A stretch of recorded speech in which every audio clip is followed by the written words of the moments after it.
วิทยุแห่งประเทศไทยให้ความรู้กู้ความสุข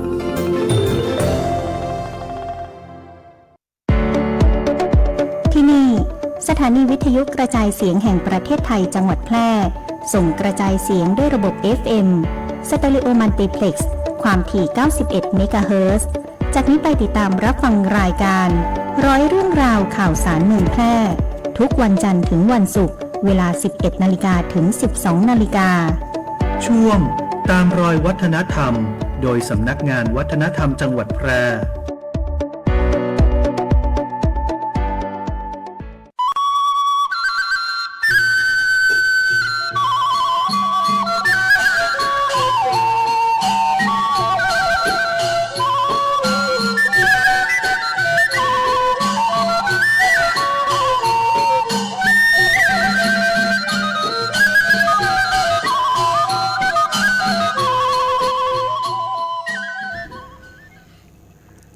สวัสดีครับ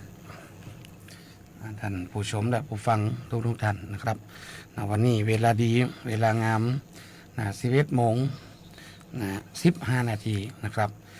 กำลังเหมาะนะครับเนาะกำลังเป็นเวลาที่ได้กินข้าวตอนวันนี้มาป้ากันในช่วงของร้อยเรื่องราวข่าวสารเมืองแปะนะครับในรายการตามรอยวัฒนธรรมนะครับวันนี้สำนักงานวัฒนธรรมโดยท่านดร.ทัศนีดอนนีวัฒนธรรมจังหวัดแปะนะครับได้มอบหมายให้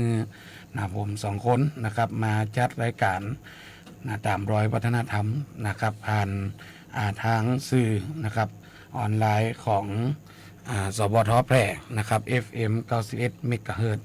วันนี้ผมนันก๊อบชิรยุทธเสนากูลครับและน้องเตนะครับเจ้าหน้าที่มรดกภูมิปัญญาทางวัฒนธรรมจังหวัดแปะครับครับผมวันนี้วันที่9นะครับวันพุธที่9 เมษายน2568นะครับวันขึ้น12 ค่ำเดือน7เหนือเดือน5ไต้นะครับช่วงนี้ก็เป็นช่วงของเทศกาลนะครับ เข้าเทศกาลสงกรานต์น้องเต้เนาะใจแล้วครับก็บรรยากาศมันเริ่มร้อนมาแล้วเนาะครับผมโอ้นะครับช่วงนี้ก็อากาศก็แปรปรวนนะครับบางวันก็ฝนตกบางวันก็ฮ้อนแดดนี่แดดนี่ว่าบ่ได้เลยบางนี่นะมาวันนี้โอ้ฮ้อนจัดบางครั้งก็มีมันว่าเป็นอย่างก็พายุฤดูร้อนนี่ครับแม่นครับเป็นพายุฤดูร้อนวันก่อนนี่กะตั้งพี่น้องตั้งเชียงใหม่ลำพูนมันกะเป็นฝนเป็นล้มขนาดนักเนาะบ้านจองห้องหอเสาไฟกูดนะได้ยินข่าวมันนะบ้านเฮาเมียงแปลกกว่ายังแคว้นน้อยแต่วันก่อนก็มีล้มหลวงอยู่นะแม่นนะครับก็มีล้มหลวงอยู่นะครับวันนี้ก็มีข่าวสารนะครับแล้วก็เรื่องราวทางศาสนาศิลปะและวัฒนธรรมที่ได้มาพบปะพ่อแม่พี่น้องเขานะครับพันที่กำลังรับฟังแล้วก็รับชมตัวนะครับรับชมผ่านการไล่สดนะครับของ Facebook ไล่ของสวท.แพร่นะครับวันนี้มีอย่างมาพบปะพี่น้องของน้องเตะลองว่าเดี๋ยวเรื่องแรกนะครับเดี๋ยวน้องขออยากประชาสัมพันธ์นะครับในตัวของเรื่องของการคัดเลือกผู้ทำคุณประโยชน์ต่อกระทรวงวัฒนธรรมนะครับประจำปีพุทธศักราช 2568 นี้นะครับจังหวัดแปรนะครับโดยสำนักงานวัฒนธรรมจังหวัดแปรนะครับขอประชาสัมพันธ์นะครับเพื่อสรรหาผู้ที่ทำคุณประโยชน์นะครับต่อกระทรวงวัฒนธรรมนะครับประจำปีงบประมาณ 2568 นะครับโดยเป็นแบ่งเป็น2จำแนกเป็น2ประเภทนะครับก็คือประเภทแรกก็คือประเภทบุคคลและประเภทที่2ก็คือประเภทนิติบุคคลหรือคณะบุคคลนะครับโดยต้องมีความเสียสละนะครับอุทิศตนนะครับดำเนินการนอกเหนือจากปฏิบัติงานในตำแหน่งหน้าที่ที่เป็นประจำอยู่แล้วนะครับหรืองานในภารกิจต่อหน้าที่ประจำของหน่วยงานหรือองค์กรนะครับและต้องมีผลงานเนี่ยดีก่อเกิดประโยชน์กับชุมชนสังคมนะครับจนประจักษ์นะครับติดต่อกัน3 ปีด้วยกันนะครับตั้งแต่ปี65ถึงปี68นะครับโดยในส่วนของบุคลากรหรือองค์กรทันใดนะครับที่สนใจนะครับจะส่งรับรางวัลนะครับก็สามารถติดต่อมาได้ที่สำนักงานวัฒนธรรมจังหวัดแปรนะครับก็ ติดต่อติจิไฟได้เลยนะครับเปิดก็จะมีในส่วนของเอกสารนะครับแล้วก็ในส่วนของถ้าสงสัยเรื่องใดเนี่ยสามารถมาสอบถามได้นะครับในเรื่องของการทำข้อมูลนะครับซึ่งผลงานเนี่ยจะปิดลับนะครับตั้งแต่วันนี้ถึงวันที่20 พฤษภาคมพุทธศักราช 2568 นะครับพ่อแม่พี่น้องท่านใดที่สนใจเนี่ยสามารถติดต่อได้เลยที่สำนักงานวัฒนธรรมจังหวัดแพร่นะครับ ครับอันนี้ก็เป็นรางวัลอัน ครับ รางวัลอันสมเกียรติเนาะ ครับ อันเสาร์อะไรอย่างก็เป็นว่าร างวัลผู้ทำคุณประโยชน์ต่อกระทรวงวัฒนธรรมครับ วัฒนคุณาธร ใช่ครับ นะครับวันนี้ก็ต้องขอประชาสัมพันธ์นะครับในเรื่องของอาหาร อาหารอร่อยเด็ดโดนอย่างก็หาทานยาก หาทานยากแล้วก็ลอดเทศอีกกับ รสเทสอีกครับเป็นไร ลอด ก็นี่ เทศ นี่พอนี่ก่อน รสชาติที่หายไป รสชาติที่หายไป ครับ เชิญชวนพ่อแม่พี่น้องนะครับชาวจังหวัดแพร่เสนอเมนูอาหารเพื่อเข้ารับการคัดเลือก1จังหวัด1เมนูเชิดชูอาหารถิ่น ครับ นี่รสชาติที่หายไป The Lost Taste นะครับโครงการส่งเสริมและพัฒนายกระดับอาหารถิ่นสู่มรดก วัฒนธรรมนะครับและอัตลักษณ์ความเป็นไทยหรือว่า The Lost Taste นะครับ ครับ อาหารคาวอาหารหวาน แล้วก็อาหารว่างนะครับกันก็มีจ่องทางตีได้ประชาสัมพันธ์ผ่านทาง Facebook ของสำนักงานวัฒนธรรมจังหวัดแพร่นะครับ ใช่ ในนี้ ครับ เปิดมีอันอย่างก็ QR code มี นี่ QR เนาะ code เดี๋ยวนี้นะนี่เปิด รายละเอียดนะครับ จัด อันนี้นะฮะในภูมินี่อาจารย์บหันทีสามารถเข้าไปที่ แม่น Facebook ไปที่ Facebook ของ แฟน สำนัก เพจ งาน สำ วั นั ฒ ก นธรรม งา จัง น หวัดแพร่ได้เลย ได้ นะ ค ค รั รับ บอันนี้เปิดโอกาสให้พ่อแม่พี่น้องเขา ครับ ทุกคนเนาะทุก ใช่ครับ ทุกวัยนะครับ จะเป็นร้านอะหยังได้หมดอินเทอร์เน็ต จะ ครับ เป็นร้านก้าจะเป็นประเภทบุคคล ครับ นะครับเป็นประชาชนทั่วไปนี่สามารถมาเสนอได้เลยนะครับ ใช่ครับ อัน The Lost Taste 1จังหวัด1เมนูเชิดชูอาหารถิ่นนะครับหรือ ส่ง ว่า ได้แต่ถึงวันใดนะพี่กอบครับ พอกำก่อนเนาะนี่นะครับสำหรับThe Lost Taste นะครับสำนักงานวัฒนธรรมจังหวัดแพร่นะครับเชิญชวนพี่น้องเจ้าแพร่เฮา ครับ เสนอเมนูอาหารเพื่อเขาคัดเลือก1จังหวัด1เมนูเชิดชูอาหารถิ่นนะครับของจังหวัดแพร่เฮาประจำปี 2568 นะครับเพื่อสามารถส่งนะครับส่งหรือว่านำเสนอเข้ามาตั้งแต่วันนี้นะครับจนถึงวันที่ 30 เมษายน 2568 นะครับ ครับ ผ่านช่องทางอย่างเจ้าน้อง สามารถส่งมาที่ในส่วนของแฟนเพจสำนักงานวัฒนธรรมจังหวัดแปรได้นะค ครั รับบ หรือว่าเข้ามาที่สำนักงานก็ได้มาขอ แม่น รายละเอียดนะครับ แม่น น้องประสานกับปีแพรวได้เลย ครับ นะครับ อันนี้ เรื่องนี้เนาะ ไผ่หูจัก มา คุณ มาคุณ ครับขุนพัชรพันธ์ ครับ นะครับผ่าท้องนะครับ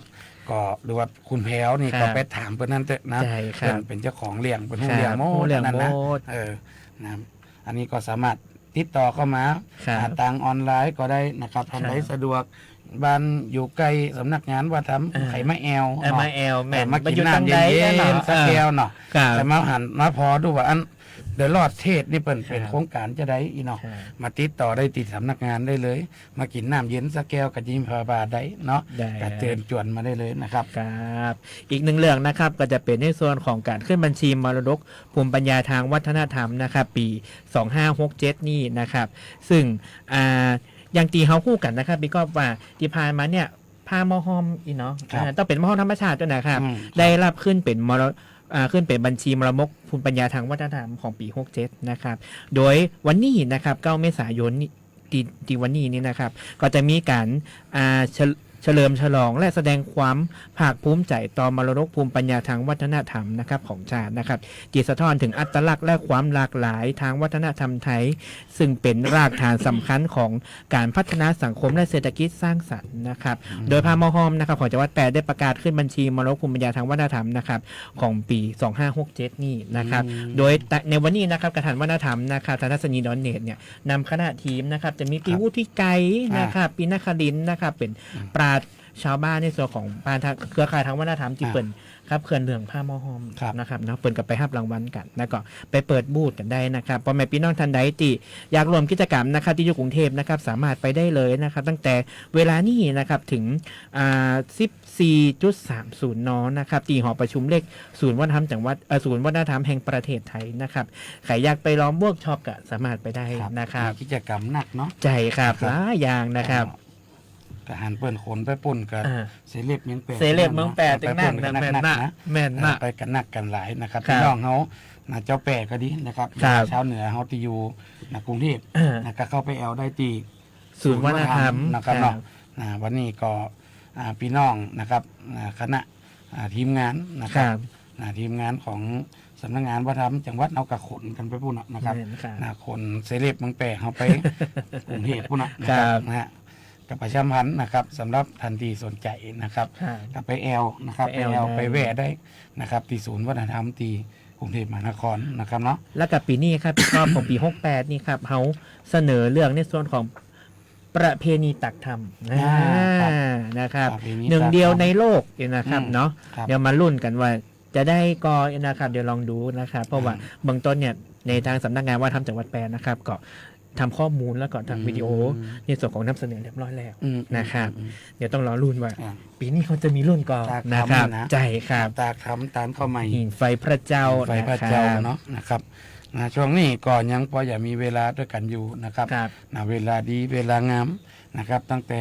11 โมง 10 จนถึงเที่ยงนะครับเนาะ ครับ ไปอยู่ด้วยกัน2 คนนี้นะครับ เวลาช่วงนี้กำลังอยากกินข้าวต้อนนี่นะ กำลังอยากนะนี่นะ น้ำย่อยกำลังไหลแหละ กำลังอยากนะครับช่วงนี้ก็ห้าฟังคันใหญ่ที่เปิดวิทยุกับฟังเสียงไป ครับ ท่านใดพอทั้ง Facebook กับในหันหน้าหันตากันแหม ครับ ทุกวันพุธนะครับเวลาดีนะครับ11 โมง 10 จนถึงเที่ยงนะครับกับรายการตามหอยวัฒนธรรมนะครับเดี๋ยวขออนุญาต2 คนนะครับได้พักช่วงกำหนึ่งเดี๋ยวเอามาปะกันแห่งกำในช่วงที่2นะครับวันนี้ครับ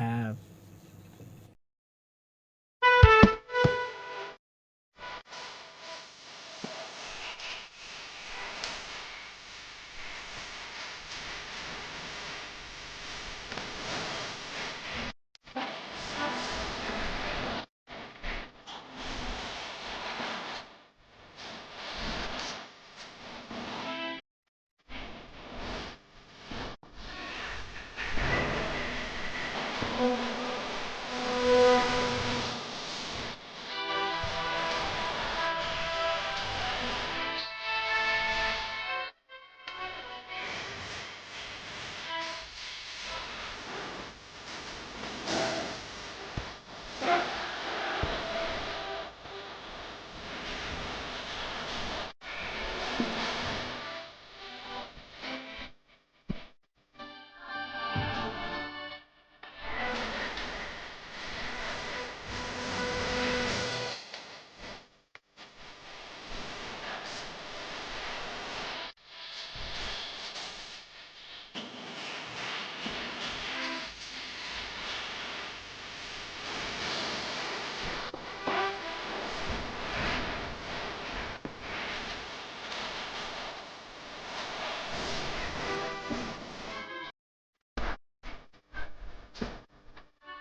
คารอาคารสงเคราะห์มีสลากชุดนาคราชฝาก 1,000 ลุ้น 2 ล้านลุ้น 50,000 ลุ้น 5,000 และเลขท้าย 2 ตัวเลขท้าย 2 ตัวรางวัลที่ 1 ก็ได้รางวัลซื้อสลากได้ตั้งแต่วันนี้จนกว่าจะเต็มกรอบวงเงินลงทุน 100,000 รับผลตอบแทน 1.72% ต่อปีลงทุน1 ล้านรับผลตอบแทน 1.82% ต่อปีซื้อสลากหรือสอบถามรายละเอียดที่ธนาคารอาคารสงเคราะห์สาขาแพร่ 0546211490-5 หรือแอปพลิเคชัน GHB Orgen ธนาคารอาคารสงเคราะห์ทำให้คนไทยมีบ้าน อย่างเขาไม่ว่านานแค่ไหนทุ่มสุด เพราะเรามีหน้าที่กำกับดูแลบริษัทประกันภัยตัวแทนและนายหน้าประกันภัยให้มั่นคงโปร่งใสเพราะเรามีหน้าที่ส่งเสริมพัฒนาธุรกิจประกันภัยให้ก้าวหน้าและมีประสิทธิภาพและเพราะเรามีหน้าที่คุ้มครองสิทธิประโยชน์ของผู้เอาประกันภัยและประชาชนเพราะทุกเรื่องการประกันภัยคือหน้าที่รับผิดชอบของเราสำนักงานคณะกรรมการกำกับและส่งเสริมการประกอบธุรกิจประกันภัยคปภ.สายด่วนคปภ.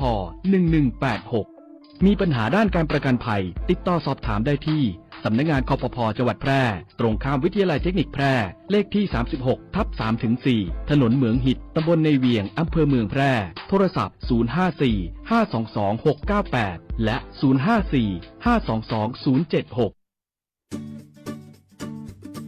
โรงพยาบาลชุมชนการแพทย์แผนไทยและการแพทย์ทางเลือกองค์การบริหารส่วนจังหวัดแพร่เปิดให้บริการดูแลสุขภาพนวดพอกอกนวดรักษาแผนไทย90นาทีนวดแผนไทยนวดเท้าประคบร้อนบรรเทาอาการปวดเมื่อยคลายกล้ามเนื้อข้อเข่าสมุนไพรรักษาข้อฝืดข้อเข่าเสื่อมข้อนิ้วข้อเท้าลดอาการปวดด้วยสมุนไพรเปิดให้บริการในทุกวันจันทร์อบไอน้ำสมุนไพรรักษาระบบทางเดินหายใจกระตุ้นการไหลเวียนของโลหิตลดการปวดเมื่อยกล้ามเนื้อขับน้ำข่าวปลาแม่หลังคลอดเปิดให้บริการในทุกวันอังคารบรรเทาอาการปวดเมื่อยคลายกล้ามเนื้อผู้มาใช้บริการให้นำบัตรประจำตัวประชาชนมาด้วยทุกครั้งใช้สิทธิ์เบิกจ่ายตรงข้าราชการสิทธิ์ประกันสังคมหรือสิทธิ์บัตรทองในจังหวัดแพร่สิทธิ์รัฐวิสาหกิจหรือชำระเงินสดติดต่อจองคิวรับบริการเวลา 8:30 นาทีถึง 16:30 นาทีเว้นวันหยุดนักขัตฤกษ์โทร 054-523-338-9 ระวังข้ออ้างจากสายเรียกเข้าบัญชีเงินฝากของคุณถูกอายัดคุณเป็นหนี้บัตรเครดิตมีการพัวพันกับการค้ายาเสพติดและการฟอกเงินคุณได้รับเงินคืนภาษีโอนเงินผิดข้อมูลส่วนตัวหายไปขอข้อมูลเพิ่มเติมด้วยค่ะคุณโชคดีที่ได้รับรางวัลข้ออ้างเหล่านี้คุณอาจตกเป็นเหยื่อได้ไม่ว่าจะมาในรูปแบบไหนโปรดระวังมิจฉาชีพตั้งสติตึกตรองไม่ตื่นตระหนกไม่โดนหลอกค่ะด้วยความห่วงใยสำนักประชาสัมพันธ์เขต 3 กรมประชาสัมพันธ์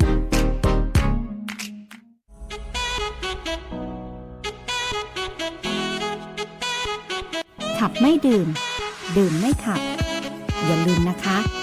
ด้วยความปรารถนาดีจากสถานีวิทยุกระจายเสียงแห่งประเทศไทยจังหวัดแพร่ FM 91 เมกะเฮิรตซ์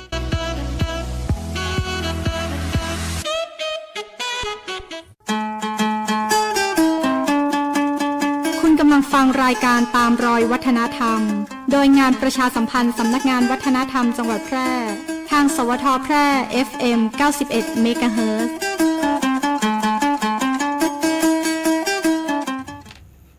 ครับผมสวัสดีนะครับบรรดาพ่อแม่พี่น้องผู้ชมผู้ฟังทุกท่านนะครับวันนี้กลับมาพบกันนะครับในช่วงที่2ของรายการตามร้อยวัฒนธรรมโดยสำนักงานวัฒนธรรมจังหวัดแพร่นะครับผ่านทาง FM 91 เมกะเฮิรตซ์นะครับสวทแพร่วันนี้เป็นวันที่วันที่8นะครับ8 เมษายนปีเก้าแล้วสมมาตรมันเร็ววันนี้มันเร็วปีมันเร็วเมษายนนะครับก็ใกล้อย่าเป็นใกล้วันมหาสงกรานต์เข้ามาติ๊กๆแล้วนะครับวันนี้ก็จะได้เอาคำทำนายคำทำนายตามปฏิทินเมียงล้านนาของเขานะครับในปฏิทินปีใหม่เมียงปี2568นะครับได้มาพ่อแม่พี่น้องนะครับได้ฟังกันนะครับตามหนังสือ ปีไม่เมียงนะครับปีปีศักราช1387นะครับอันนี้เป็นจุลศักราชนะครับบ่แม่นพุทธศักราช นะครับเพิ่นบอกว่าคำทำนายปีไม่เมียงซื้อไปหน้าปีศักราชได้1,385 ถึง 1,395 อันนี้คำนวณนะครับตามสูตรการคำนวณของตำหาวัดพระหลวงครับปีศักราช1387 ปีนี้นะครับปีทินนาทิกะเอกพุติเนาวันปีนี้เนาวันเดียวนะครับปีนี้วันที่14 เมษายนนะครับเป็นวันสังขารหล่องวันที่15 เมษายนเป็นวันเนานะครับวันเนาหรือว่าวันเนานะครับวันที่16 เมษายนนะครับเป็นวันพญาวันวันมหาสงกรานต์ก็คือวันที่16นะครับปีนี้นะครับตามปฏิทินเมียงนะครับปีนี้นะครับในวันสังขารไปนะครับนั่นจุงฮือคนตั้งหลายเอากันไปสู่สะโปกคาเลนีแม่น้ำเก้าไม้ใหญ่หนตังไข่4 เส้นสุ่มกันง่อยหน้าไปสู่หนวันตกอาบองค์สงเกตเก้าเกสีร้อยจังไรเสียในวันที่ตั้งหลายฝูงนั่นเลี้ยวมาหนุ่งเสื้อผ้าผืนใหม่เลี้ยวทัดดอกแซวหากจักมีอายุมันยืนยาวไปจะแลปีนี้นะครับนาคขึ้นน้ำ1 ตัวบันดาลฮือเป็นฝนตกนะครับที่ว่าสุขะทิปติฝนตกปีนี้นะครับ305จัดเป็นตางได้3 ตางตางกว้างได้60 โยชน์นะครับจักตกในสัตตบริพันธ์แหลมมหาสมุทรอันนี้ตกกลางมหาสมุทร10 ส่วนนะครับคือว่า146 หาตกในอารัญญิกกาหิมวันประเทศเขตป่าหิมพานต์ได้7 ส่วนคือว่า98 หาแล้วก็ตกในเมียงมนุษย์นะครับหรือว่าเมียงคนเฮานี้นะครับ4 ส่วนก็คือ56 หาก็ถือว่าหนักเหมือนกัน4 ส่วนตกเมียงมนุษย์เฮานะครับแต่ก็คงจะบ่หนักอย่างปีแล้วนี่หนักหนักเนาะปีแล้วนี่หนักหนักนะครับปีแล้วก็น้ำท่วมไปหน่อยนะครับปีนี้ก็ถ้าอย่าบ่ท่วมนะครับถ้าอย่าบ่ยังปีแล้วปีนี้นะครับไม่เดือเกียงนะครับไม่เดือเกียงเป็นพญาแก่ไม่กวางไม่ต้นทั้งมวลผีเสื้อนะครับอยู่ไม่อ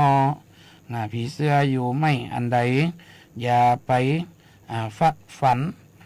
ตัดปั๊มอย่างไม่อันนั้นกันจักกระทำมังกรกรรม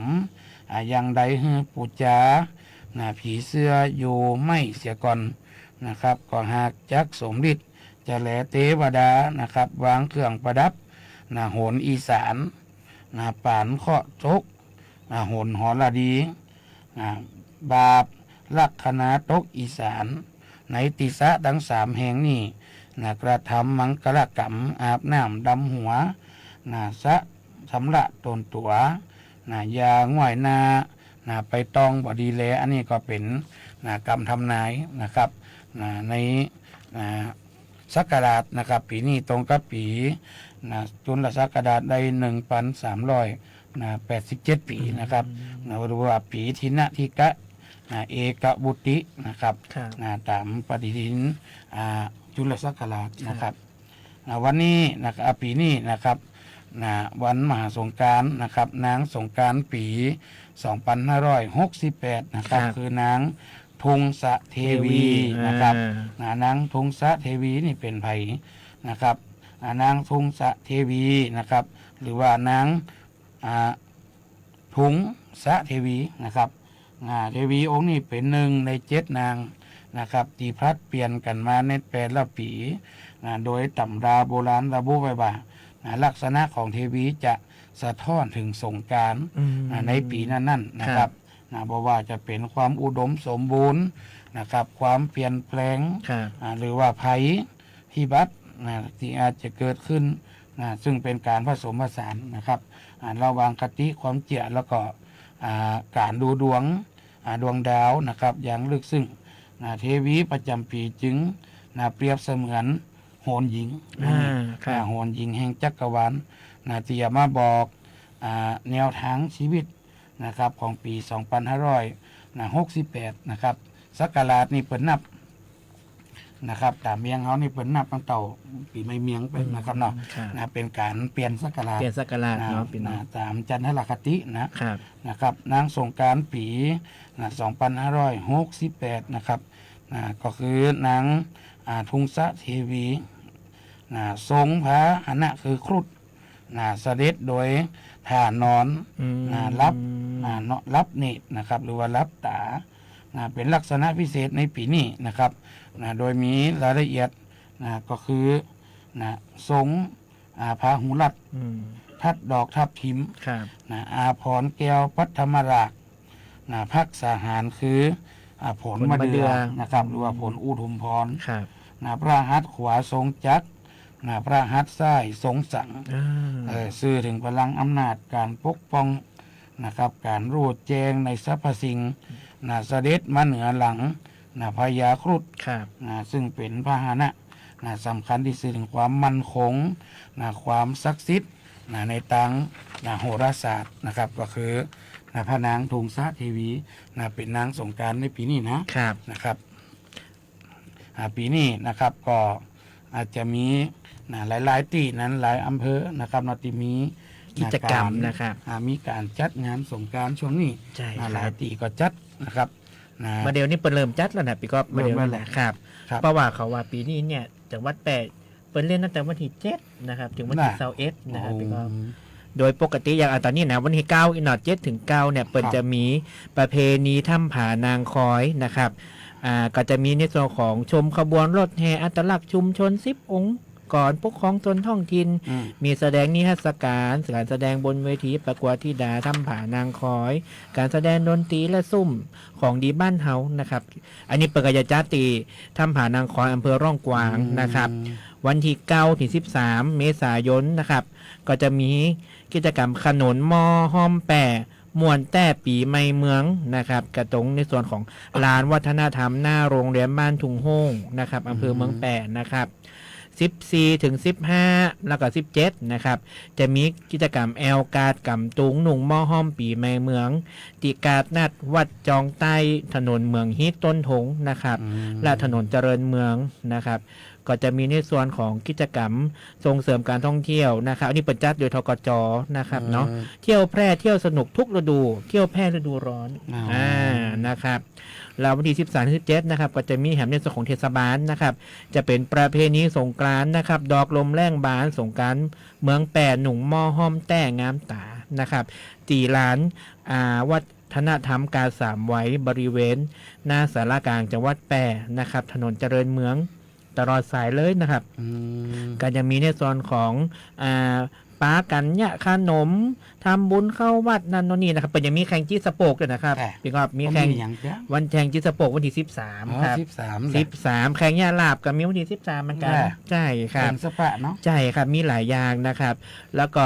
ในส่วนของก็จะมีการเนี่ยแข่งตุ้งจอฟ้าตุ้งไส้หมูโดยนักเทศบาลเป็นมีกิจกรรมหลายอย่างแล้วครับแล้ว17เนี่ยก็จะมีการเล่นน้ำสงกรานต์และมีขบวนแห่นางสงกรานต์ของเทศบาลนะครับมีการประกวดนางสงกรานต์จนถึงพิธีรดน้ำดำหัวผู้ใหญ่นะครับแล้วก็ของสภาวัฒนธรรมก็มีกิจกรรมเหมือนกันครับพี่ก็ต่อกับของเทศบาลเลยนะครับในส่วนของวันที่13นี่นะครับก็จะเชิญชวนพ่อแม่พี่น้องนะครับรวมกิจกรรม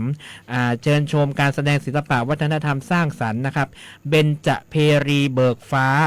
ปีใหม่เมืองแพร่นะครับสงกรานต์บ้านฉันสีสันแบบไทยสุขไกลทั่วโลกนะครับของเทศบาลเนี่ยเปิดจะเริ่ม8 โมงนะครับของน้องเนี่ยต่อเปิดนะครับก็จะเริ่มในส่วนของ1 ทุ่มเป็นต้นไปนะครับณบริเวณวงเวียนน้ำพุสารกลางจังหวัดแพร่ครับอันนี้เป็นอันของ หัวสภาวัฒนธรรมใจครับพอดีว่าได้งบจากกรมส่งเสริมวัฒนธรรมมานะครับ ครับ ครับกิจกรรมสงกรานต์เท่านี้บ่หมดนะครับพี่ก็ เออ มีแหม ขนาดนั้น หลายอย่างนะครับ อันนี้ไปตามเมืองร้องผ่องนะครับ ผม ประเพณีปีใหม่เมืองนะครับตีวัดศรีดอนคำ13-16นี่นะครับ ก็กิจกรรมข่าวๆก็จะมีในส่วนของการเล่นน้ำสงกรานต์การประกวดซุ่มปลานะครับ มีการขบวนแห่นางสงกรานต์ประกวดนางสงกรานต์นะครับพิธีรดน้ำดำหัวผู้ใหญ่ครับไล่สิ่งบดีออกไปจากบ้านเรือนและรับสิ่งดีๆเข้ามาในวันปีใหม่นะครับ แล้วก็ได้ข่าวว่าเปิดมีคอนเสิร์ตด้วยนะครับ ได้ ในเมืองร้องนี่นะ โอ้มีครับ มีเมืองร้อง มีเมืองร้อง นะครับ มีเมืองร้องเป็นมีคอนเสิร์ตนะครับแล้วต่อไปก็จะเป็นในส่วนของอำเภอ2นะครับก็มีเหมือนกันนะครับงานประเพณีสงกรานต์เมืองเวียงสองนะครับตีหน้าที่ว่าการอำเภอ2ของอำเภอ2นะครับของอำเภอร้องก็ยังมีแหมตีหนึ่งนะครับก็จะมีแถวตรงที่เทศบาลตำบลห้วยอ้อนะครับอำเภอร้องเปิ่นก็มีจัดงานประเพณีสงกรานต์เหมือนกันจัดวันที่15ถึงวันที่16นะครับแล้วก็จะมีของ15-16ก็มีแหมในส่วนของอำเภอหนองมงไคครับเปิ่นก็จะมีจัดประเพณีสงกรานต์ที่สงกรานต์เสรีไทยอำเภอหนองม่วงไข่แน่แล้ววันที่16เมษายนนะครับมีแหมตีบ้านวังหงส์อันนี้แม่น้อนนะครับดำหัวหงส์นะครับประเพณีสงกรานต์และดำหัวหงส์นะครับตีอนุสาวรีย์อนุสรณ์สถานตำนานหงส์ก็จะมีการร่วมสืบทอดความเชื่อนะครับที่ว่าพญาหงส์จะช่วยปกป้องบ้านวังหงส์นะครับเพื่อขาดแคล้วจากภัยอันตรายนะครับน้องแกไปเป็นมีโปรหลายอย่างนะครับเป็นใหญ่ๆขนาดนัก ที่ เลย ว่าเป็น นะครับ ดำหัวหงส์กันแล้วนะ ใจครับพี่ก็เป็นมีแถวขบวนแห่พวกก่อนนะมี อ่า ปีแรกมีขบวนจ้างด้วยนะ ได้ โอ้ โอ้นิดหน่อย เปิดมีแถวอย่างก็วงดนตรีนะครับมวนขนาดนักนะครับ ปีแล้วที่นั้นต้องไปนะต่อไปก็จะมีในส่วนของอำเภอเดียนชัยนะครับเดียนชัยนี่ปนแน่นอนวันที่16นะครับเนาะก็ยังมีขบวนแห่ทำมุนตักบาตรขนทรายเข้าวัดนะครับแล้วก็มีคอนเสิร์ตแหมตัวมวนนั้นสันเจ้านะครับประเพณีสงกรานต์เดียนชัยร่วมใจส่งน้ำพระเจ้าแสนแส่นะครับนี่แปลได้นะครับและสุดท้ายนะครับวันที่21นะครับปิดท้ายที่อำเภอวังชิ้นนะครับประเพณีแห่น้ำจ้างนะครับบริเวณสนามโรงเรียนบ้านวังเลิกอำเภอวังจิ้นนะครับก็จะมีกิจกรรมบายสีสู่ขวัญจ้างชมการแสดงที่ดาแห่น้ำจ้างและการประกวดขบวนแห่ประเพณีแห่น้ำจ้างจากชุมชนในอำเภอวังจิ้นนะครับเรียกได้ว่า7 ถึง 21นะครับใครสะดวกที่ไหนไปที่นั่นได้เลยนะครับ สรุปว่าอันสงกรานต์เป็นมีอยู่หนองเมียงเป็ด มีอยู่ครับ เนาะ มีอยู่ครับพ่อแม่พี่น้อง นี่ก็สำหรับบาง วันติดที่ผ่านมา สำหรับบางหันดิโต๊ะกาวนะครับก็ปีการเข้าใจผิด เข้าใจผิดนิดหน่อย เข้าใจผิดกัน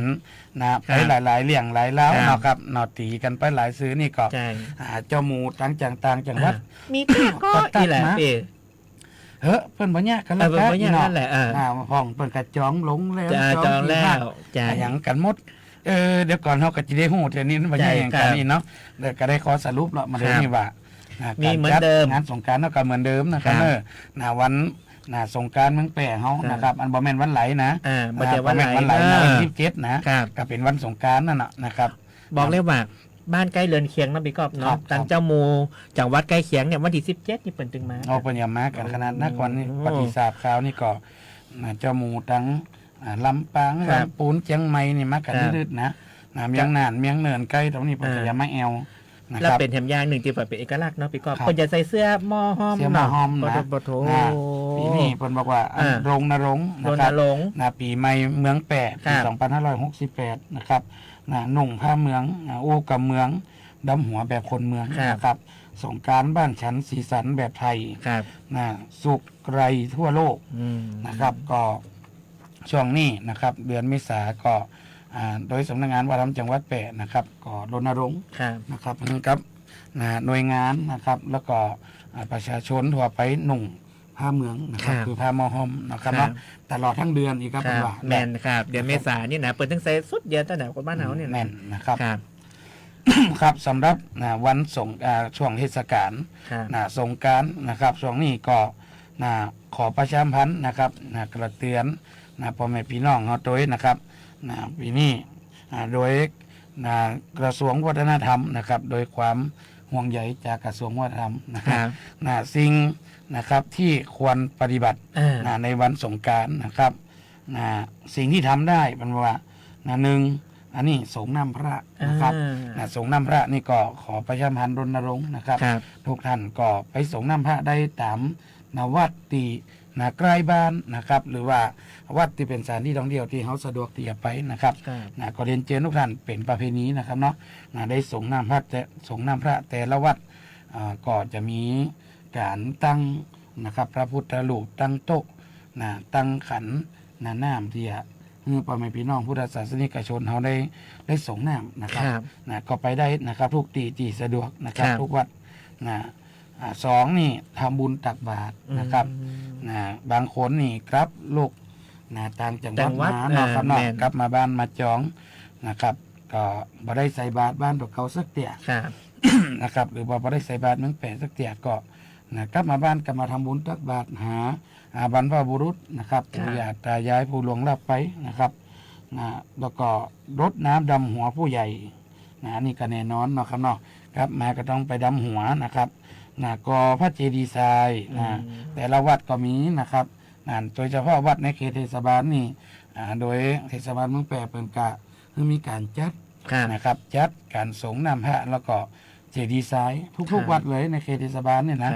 17 วัดในเขตเทศบาลเป็นจัดหมดใครอยากจะไปทำบุญขนซ้ายเข้าวัดไปตามตุงเอาตุงไปปักไปได้เลยนะครับ ทุกวัดถึงในเขตเทศบาลแล้วก็เขตรอบนอกด้วยนะครับแล้วก็แต่งกายด้วยชุดไทยผมบอกนะบ้านเขาก็เป็นมอห้อมเป็นพระเมืองเนาะนะครับ ร่วมกันกำจัดขยะสนับสนุนศิลปินพื้นบ้านนะครับ เผยแพร่ภาพ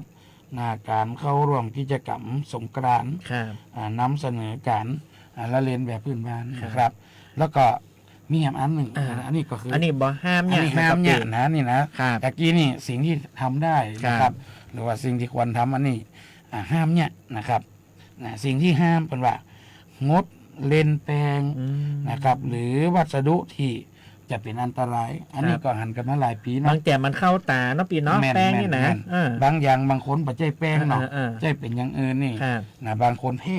นะครับอยู่หนังคนเฮาเหมือนกันเนาะเพราะฉะนั้นก็อย่างนี้ดี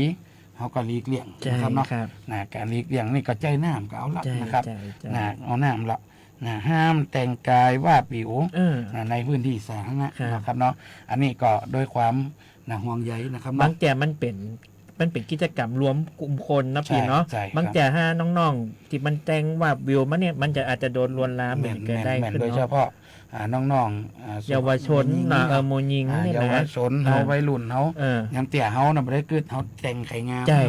ไข่งามไข่หน้าหักตามไว้แต่ก็ยังว่านะ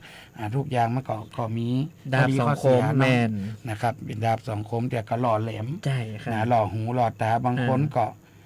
อาจจะเมาขาดสติมาลวนลามเขาก็ได้นะครับเนาะเพราะฉะนั้นเขาแก้ที่เขาอันนี้ที่เขาดีกว่านะครับเนาะก็ห้ามแต่งกายว่าบิวนะครับในพื้นที่สาธารณะนะครับ แล้วก็ห้ามดื่มนะครับห้ามจำหน่ายเครื่องดื่มแอลกอฮอล์ให้บุคคลที่มีอายุต่ำกว่า20 ปีนะครับอายุต่ำกว่า20อันนี้ก็ฝากไปถึงยังร้านค้าร้านขายนะครับร้านค้าร้านขายเฮานะครับห้ามครับขี่ยานพาหนะในคณะเมาสุราหรือว่าเมาห้ามครับเมาห้ามช่วงนี้ก็ใกล้ละเป็นอย่างนี้ดานนะ7 วันอันตรายนะครับ7 วันอันตรายก็ยังปีใหม่เปลี่ยนพศนะครับมาค่ำมาคืนมาแรงมาสั่งสรรค์กันได้นะครับแต่ก็รับผิดชอบตัวเองนะครับอย่างนี้ก็กินไหนก็นอนหันแม่กินไหนก็นอนหันบดีเตี้ยวนะครับเพราะว่าอันตรายกับตัวเก่าตัวอันตรายกับคนอื่นตัวอย่างเงี้ยเขามาจนเขามาจนก็มีนะคันนี้ก็เมาห้ามครับนะครับก็ห้ามทิ้งขยะในบริเวณที่บ่ใจจุดทิ้งขยะนะครับช่วยการรักษาความสะอาดเนาะของสภาพแวดล้อมในตัวเมืองเขาตัวนะครับพี่น้องที่จะเข้ามาเล่นสงกรานต์ในเวียงเนาะครับเนาะแล้วก็ในชุมชนเขาในหมู่บ้านเขาก็การกินนะครับการสั่งสรรค์แน่นอนมันก็จะต้องมีเศษขยะเนาะต้องมีเศษขยะเพราะฉะนั้นก็ดูแลตัวเองนะครับช่วยกันมีความรับผิดชอบต่อส่วนรวมนะครับมีความรับผิดชอบต่อชุมชน ท่านใดที่เข้าไม่แอวงานมหาสงกรานต์เมืองแปะก็รักษาความสะอาดกันตลอดระยะเวลาของตลอดทางของถนนเจริญเมืองเนาะ ครับ นะครับก็มีหลายจุดนะตะกี้น้องเตประชาพันธ์ไป หลาย นะ จุ ค ด รับ แต่ เว ละ ทีก็มีเนาะ ใช่ครับ นะ อย่าง เว วัน ที ที่ คอนเสิร์ตเนาะ วันที่17นี่ถ้าเวทีคอนเสิร์ตใหญ่นี่ปัญญายุอยู่แถวในโซนของประตูใจอีกหน่อยไปก็เนาะ ครับ ปัญญายุตรงข้ามกับเซเว่นนะค ครั รับบ นี่คือเวทีใหญ่นะครับแล้วก็เทิบออกมาเปิดว่าปัญญามิตรวงเวียนเนี่ยนะเดี๋ยวเรารอพอเนาะเดี๋ยวเรา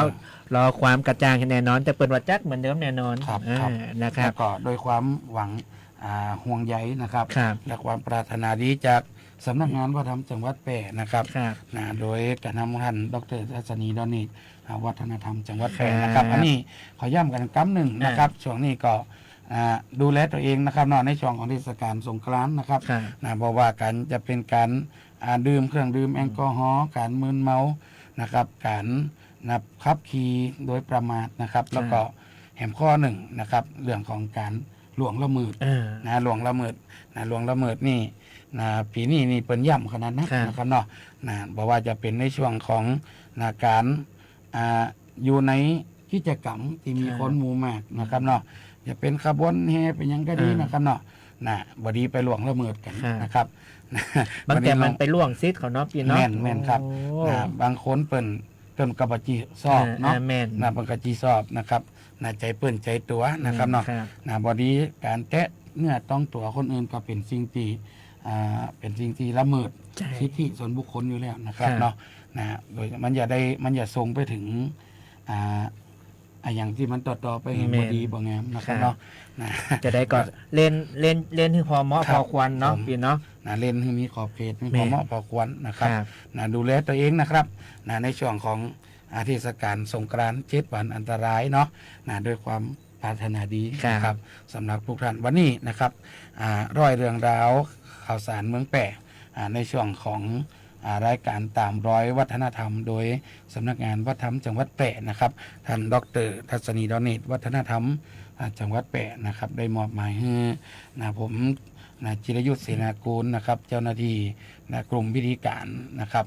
แล้วน้องเตนะครับนายชัดชายยอดเรือนนะครับเจ้าหน้าที่มรดกภูมิปัญญาทางวัฒนธรรมครับ ครับวันนี้ได้มาพบปะนะครับมา ครับ อู้เอ๋ยท่านพ่อแม่พี่น้องท่านผู้ฟังท่านผู้ชมนะครับที่กำลังรับชมรับฟังการถ่ายทอดสดนะครับถึงภาพแล้วก็เสียงนะครับผ่านFM 91 เมกะเฮิรตซ์ของสบทแพร่วันนี้นะครับกระผมต้องขอลาไปก่อนนะครับวันนี้ขอกล่าวคำว่าสวัส สวัส ดี ดี ค ค รั รับ บ